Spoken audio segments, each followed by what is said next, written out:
Well, Auntie is finally on the right page. Yay me! My bad.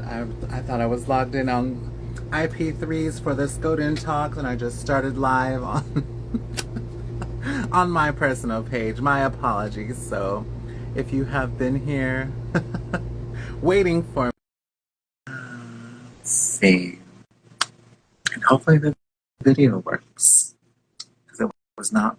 It was not a video. There we go. There we go. I was all waiting. I was all like, well, I don't know. Maybe, I don't know. The time changed. I was like, I don't know. Usually I thought I was going to be like, well, I was late today. I know, I thought it was like something with me where I was like, maybe they forgot. Maybe it's the wrong day. I mean, it has happened. I have slept through one day and I woke up and I was like, oh, crap. Um, but anyways, well, I'm going to do my introduction and then I will come to you for introduction and we will get this rolling.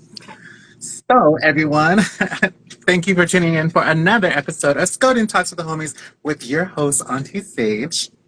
IP3 is an organization that provides nonviolent direct action training, campaign strategy, and community organizing tools to support Indigenous communities taking action in defense of their homelands. For more information about IP3 or to send community training requests, you can visit our website at ip3action.org or contact info@ip3action.org. Our special guest is here already, so if you'd like to give a lovely welcome for her. As always, if you have any questions, put them in the comments. We will get them answered. So the floor is yours, darling. Give us an introduction, where you're from, and just a little bit about you. My name is Solange Aguilar. I am a multidisciplinary artist, poet, zinemaker, animator. I am Mescalero Apache and UMA on my dad's side, and on my mom's side, I'm Kalinga and Kapampangan. Both of those are tribes from the Philippines. Coming to you today from Qenepstin, Chumash Territory, otherwise known as Santa Barbara, California. And I'm super excited to be here. Yay! We're so glad to have you. I usually try to do like a little skim over everybody's pages, and it's not been the week. It's not. As you can tell already. But yeah, we have Pride coming on and everything. So we're just gonna jump right into it with some questions and hopefully you feel a little comfortable with everything. I would like to start with the Chumash community. Am I saying it correctly? Chumash. Chumash. So where is that located again? And could you tell us about your experiences being there and what efforts of work that you have done to uplift issues occurring in the Chumash homelands? So Chumash Territory is quite big. It stretches from San Luis Obispo all the way down to Malibu, and it goes inland. I forget how far inland it goes, but it goes in pretty far. So it's a huge chunk of the Central Coast. I've been living in Santa Barbara specifically for about 10 years now, but I grew up in Chumash community. So I didn't get to grow up on my own homelands, but I grew up with them. They've raised me and are very much my family. So all of my work is very much for them. And like a lot of the things that I do are definitely in consideration of them and trying to help uplift them. Yay.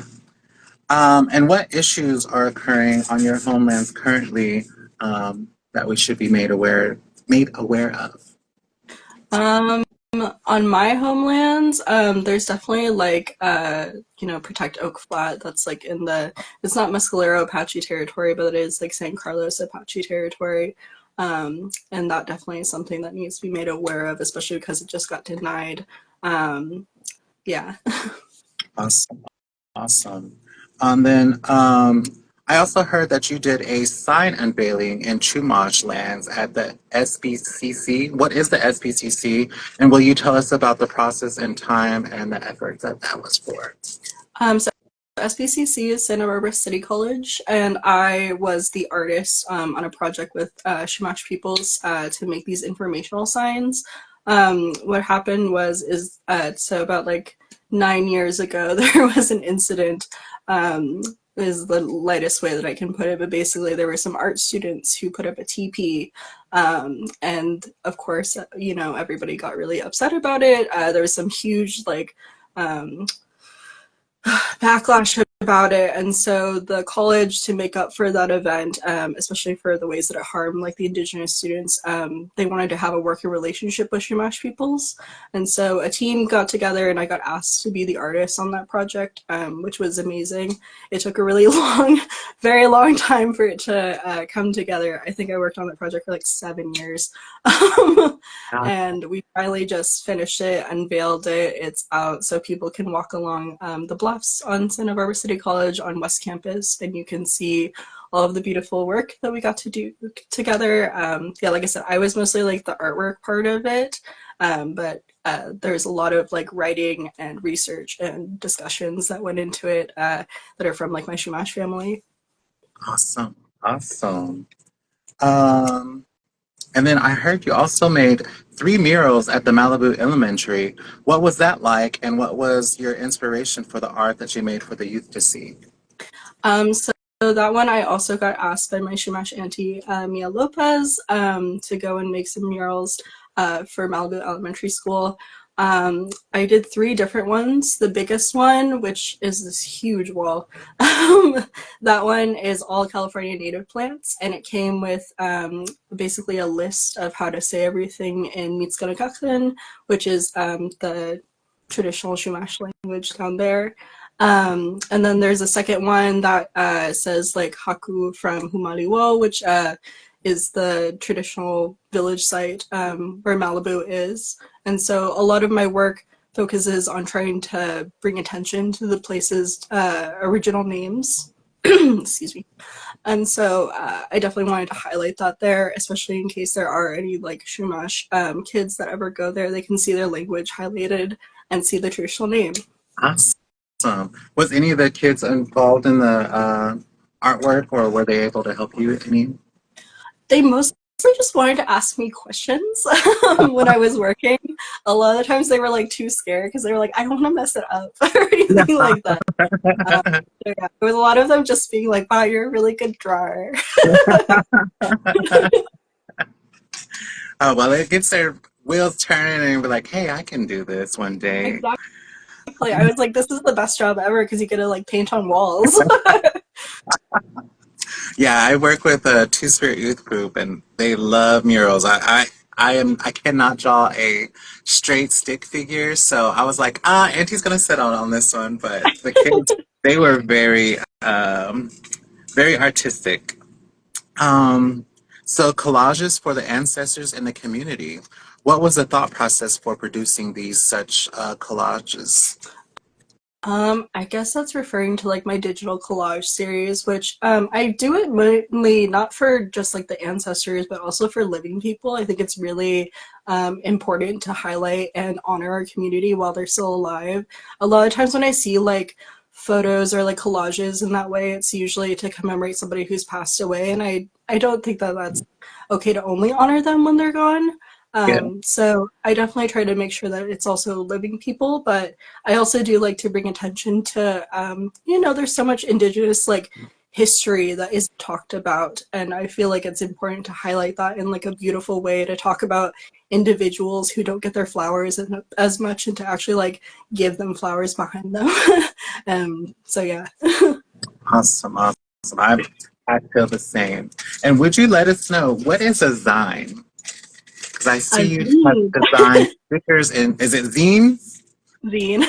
Zine. Okay, what is a zine and stickers? Because I heard you had made some stickers and some zines before. So yeah, zines are like magazine. They're like little homemade books. They have a really rich history in the Black community, as well as in like in Pulp Fiction and like sci-fi. But it's really great because you get to like publish your own information. There's nobody that you have to get approval from. I love like being able to make whatever I want and just get it out there.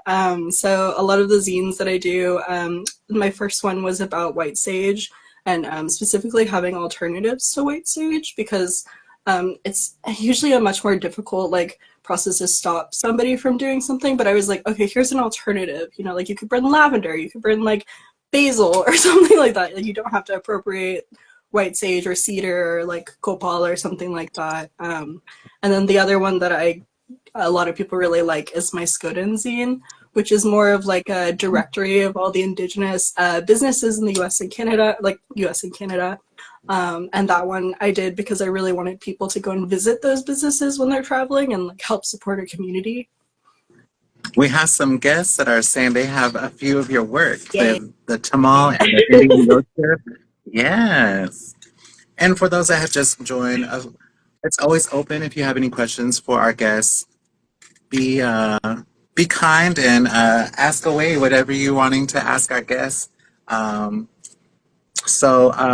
were some of your first designs you made, and how have they grown in those mediums? Oh man, I mean, I've been an artist my entire life, but I actually like some of the first things I would make were like little booklets. Like some of my baby videos are me making like little paper books where like there's no words, it's just like scribbles. So it's definitely evolved into now it's my whole life. Like this is my business is making these little books. That's awesome. And what is your favorite medium to work with? I work with graphic design a lot. That's like my primary medium just because of how quick it is to get an image out, like especially if there's like something happening in the world and like I'm feeling it and I just feel like I need to process my feelings. That's like the best way for me. But I also really love watercolor just because of like how beautiful and like flowy it looks. And I like connecting to like the water that way. What else? Yeah, zines, of course, just because it's more of like a research project and I like taking the time to do that. And then stop motion animation or just like animation is like one of my old loves from when I was like 16. Used to take photos and make little like short films. And what are some of your favorite creations? Oh, I have a series called like the Decolonial Dream series, and specifically the first one that I did. It's like a black and white image of this like person with two braids from behind, and the line on it is I dream about a place where colonialism cannot touch me. That piece is so personal, and it came to me in a dream, and like everybody has responded to it in such a great way, and like I feel like you can take that line in so many different interpretations. Yeah, I love that one the most.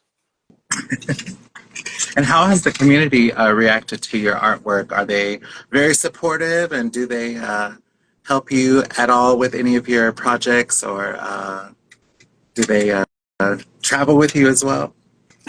Yeah, definitely. I mean, like, I saw something that said, like, nobody is self-made, we're all community-made, we're all family-made, and I feel that very much. Like, I am nothing without my mentors, without my community, without my family, my friends. They are truly the ones who inspire me and help me and critique me in the best ways. I feel like without that criticism, I can't grow. So I'm glad that I have such, like, honest friends and family in my life. Yeah, they definitely, and sometimes they travel with me too. I just went out to Arizona to go and vend at Skoden Coffee's queer market that was out there, and like my husband drove me out there. So yeah, it was fun.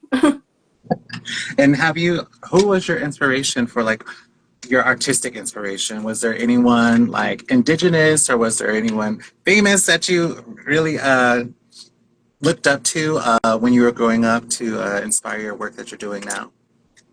Yeah, my stepmom in particular is she's a French actress, director, and she the way that she's created her career was by creating roles where she's like, there's nobody that looks like me, so I'm gonna create roles for me so that I can have work. So I apply that a lot to like my own work. And then I also want to mention like Cleben Ollie, who is my mentor and like was a very dear family friend. He definitely pushed me in so many ways, especially when I was a teenager and like exploring like weird art. He saw me as like this weird teenage artist and was like, you should do that. You need to get out there. You need to make things. Like it's really important to like not work on it forever and just like get it done. Yeah. I wish I would have stuck with mine because I kind of got into it in high school, and then me and the art teacher did not get along. And then when we finally like had it out, I just started like drawing stuff that were like all native images, and she was just kind of like, why don't you just do that? And I was like, I've been trying to tell you that, and we just butted heads so bad. And she was just like, well, she goes, I'm usually against kids that go against the grain. She goes, but she goes, you have put up enough fight to where she goes, I can't argue it no more. And then by the time she was like supportive, I was over it. And I was all like, this love-hate relationship sucks. Like, uh, so I also, we heard that you also do poems. Do you have any poems you'd like to share with us and how you got into that? I do have poems to share. I got into it when I was 16, and I had a friend who was doing slam poetry, and we were like in this like weird little, I don't know, it was like supposed to be some kind of showcase where there was like students who wrote plays and we got to perform them. But I had a friend who did their poetry, and I thought it was so cool. And I was like, how do I get to do that too? Yeah, so I have a poem to share. This poem is probably my favorite one to perform. It's called Alt Universe, and I wrote it when I was thinking about multiple realities and like thinking about like there's a world out there somewhere where like white people just never came into contact with us. Um, so this is called Alt Universe. In an alternate reality, the Indian killed the cowboy. April showers never bring mayflowers or smallpox or spit. White people never ask me where the bathroom is in Spanish. In this place, women with voices like rivers do not go missing. The black snake doesn't have time to sink its fangs or leave a scar. My brother never thinks about what his hair would look like if it were short. In my dream, my eyes are always brown and the rain comes every year. Here, we grow like wildflowers. We cannot be cut down. We cannot burn in a white heat. We do not know of the sickness that is erase. Your loss is not a poison that has been forced so deep that our future can feel it. When people speak about us, it is never past tense. Here, we bloom in fields as far as the eye can see. We get kissed by the sun every chance we can get. Our language is as frequent as the wind rustling through the trees. We sleep underneath a million stars every night. Hey, I love that. That's so beautiful. And how Thank long ago you. did you write that? Oh, that's like 6 years old. That's an old poem now. Young or old, it is relevant. I don't care how old or new, it is still good though. Do you have anything, any more that you would like to share with us? Sure, I could do another one. Let's see.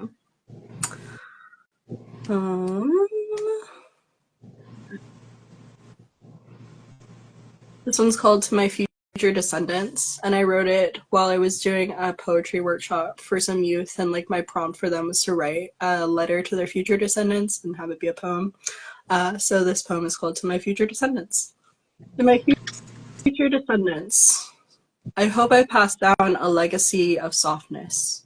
I hope one day you feel at ease. May you know rest. May you know what it is like to speak in our mother tongues, to belly laugh, to kiss the earth and lay your head down and listen to her heartbeat. I hope you know that I am always with you, that I am both the moonlight and the moth that longs to be with her, that I am a proud ancestor, that I am full of love for you, that every moment I lived, I tried my best, that I was always thinking of you. Yes. Oh my gosh. And it's probably my favorite. With all the work that I do, now it's all evolves and revolves around the children, the youth, and especially our two-spirit youth. And that spoke to me a lot. That's powerful. Because we took a trip to San Fran, to the Two-Spirit Powwow in San Yeah. Francisco. And so that's what I shared with the kids. I told them, I was like, I'm not doing this work for myself. I'm not doing this work to get famous. That's not who we are. That's not how we were taught. We're here to plant seeds and watch them grow. I was thinking in my personal journey is like, I've never seen a trans woman in these traditional circles or in my traditional circles. I was like, and so being the first trans in a lot of these circles, it's I've taken a brunt of a lot of the shame, a lot of the ridicule. I was like, and I was like, it's okay. I was like, because I was like, I think I was made for that. I was like, I'm a tall Native woman. I was like, and I was like, I'm strong enough to do that. I was like, because I'm doing this for the kids behind us, so it's a lot easier. And it really wasn't a hard journey, but yeah, that poem really spoke to that all the way because that's what I'm really trying to do is just to make a path for our little babies, our two spirit babies. So thank you for that. Yeah, of course. Yeah, I think about that too of like, we always talk about like healing our inner child and all that kind of thing. And I always think about like my queer little self just like needing that too. And like Oh, thinking about yes. what is best for them and thinking about all the other like queer kids. I think about that a lot as well. And like when we got to the powwow too, one of the lessons or one of the things, my grandpa was our ceremonial chief, and so we went and saw lots of places, and so we there was no room to be shy, and so he always said, make one friend everywhere you go. He's like that built it plants that seed of relations, and you watch that grow over the years, and that relationship will grow beyond you and your kids. It'll just keep going with your descendants. So yeah, that still speaks on it. And I was telling our kids that too. And so before we got to the powwow, I told them that I was like, at least make one friend while you're here. And they listened. They're little sponges. And you get to the powwow, they dropped all their stuff with me and they took off. And usually at the powwow, I'm like the busy bee, social just butterfly, just talking to everybody. I looked around and I was the only one there, and I was all, man, now I have to sit here with everybody's stuff, but it was it was actually nice to actually just sit there and reflect and get to see them listening and actually making friends. Like they actually went up to like all these new little kids and they were all making friends, and so it was beautiful to see, and I was just kind of like, dang it. I don't get to visit this time, but I've had plenty of times before. And I was like, so it was really nice to see them flourish. I was like, because I was like, this is their time now. So, um, but I also heard you like Drag Race. Oh, I love Drag Race. Yeah, I do. So, I love Drag Race so much. so he does a little bit of drag. I get to work sometimes with all indigenous troupe, our drag troupe called La La Land Bag. Love And it. so actually Monday, we get to go to Stonewall in New York and we get to celebrate Pride or kick off Pride with them. And we're going to be doing some pieces that are for MMIW, talking about the boarding school issues that we have. And then I've never did any political pieces, but I'm going to be debuting a Thanksgiving, why it's wrong to celebrate Thanksgiving piece.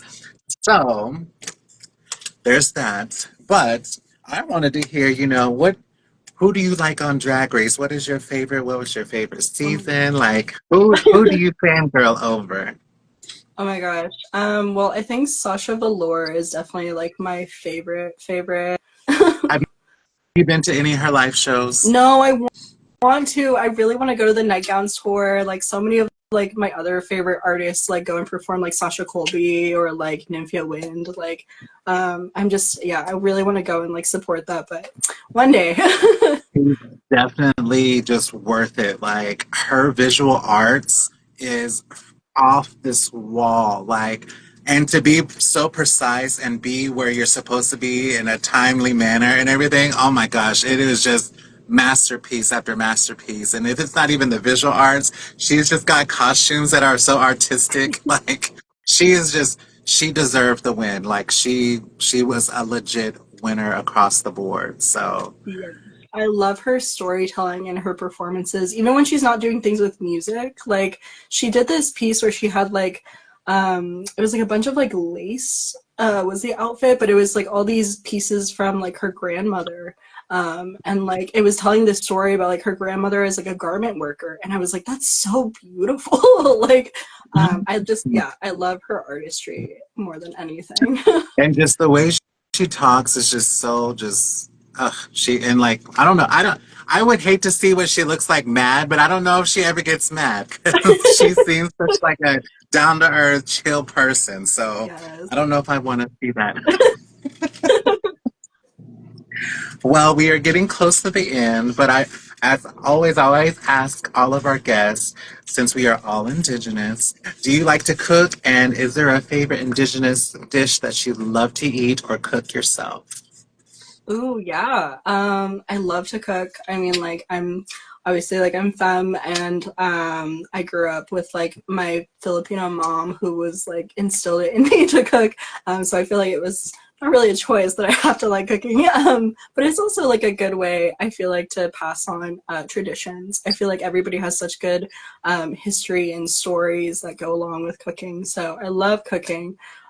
It's funny because like one of my favorite traditional dishes that I love to make, it's a Kapampangan recipe. It's my grandmother's recipe, but it's chicken adobo, which is, yeah, it's a Filipino recipe. So it's like chicken that's slowly cooked for like 12 hours, basically, in like soy sauce and like vinegar. And it just like breaks down and gets really like tender and soft. But I'm vegetarian, so I've never actually had it. I just know how to cook it. But I know how to do that really well. It smells really good. Well, Yeah, my that looks great. is there a vegetarian Indigenous dish that you would like? I do like another Filipino one that I love during like Christmas time. There's bibingka, which is like this rice. It's like a glutinous rice cake. So it's like sweet, but it's covered in like cheese and sugar. So it's a little bit unusual because of that. But and then like the modern day thing is like to put cream cheese in it. But I love that one just because of like how easy it is. It takes me like 30 minutes to make. We Yeah, love we love a quick dish. exactly, and it tastes so good. Someone said one of the best native artists of the 22nd century. Yeah. Puppet Get your Buzzo, baby. flowers, honey. Give her flowers. Before we go, what are some things that people should look out for or can support in the Chamol territory? In Chumash Yeah, Territory. Um, not um, yeah, there's a lot of things. There's a lot of really amazing Chumash artists out there, like Muich natives. Trying to think of other ones on the spot. There's also like the UCSB encampment that's going on right now. That's their Instagram is UCSB Liberated Zone. Love to support the students that are doing really good work right now. They're having an art market right now, and they're doing a march today, so I definitely want to support them. There's also Siotun Tomos, or Spencer Hymas, is a really amazing Chumash filmmaker who does caretaking work for the traditional canoes that are here, the Tomos. Yeah, always want to hype him up. Yeah, those are the ones I can think of right now. Do y'all also do like the canoe journeys like they do up north?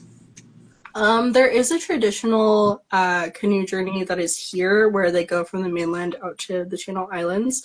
It's like a 22-mile journey, and it's just paddling. The Tomo has been up there twice to paddle, but it hasn't been there in like 10, 11 years, so it's been a while. Yeah. But I do love journeys. I miss being up there. It was fun. Yes. I love it too. I I did my first canoe. It was because this guy was really cute and he talked me into doing it. And I was like, okay. And so he's like, just go. And like, I started gliding across the lake. And then he didn't teach me how to stop. So I'm like, really good. I'm like, oh, this is easy. And I'm like, hold on, wait. I like ram into the beach and I fall over. So yeah, I'm a rabbit clan. So I was like, I'm a land rabbit. I'm not a water rabbit.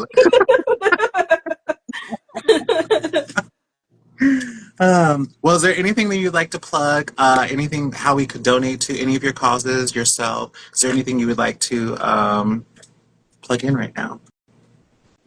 If you would like to support me, I do have a shop that's in my bio. I sell my stickers, I sell prints, I've got like washi tape, but my zines, of course. You can also always Venmo me at She's an Argonaut, which is the same as my Instagram. Yeah, again, support like the folks at UCSB, UCSB Liberated Zone.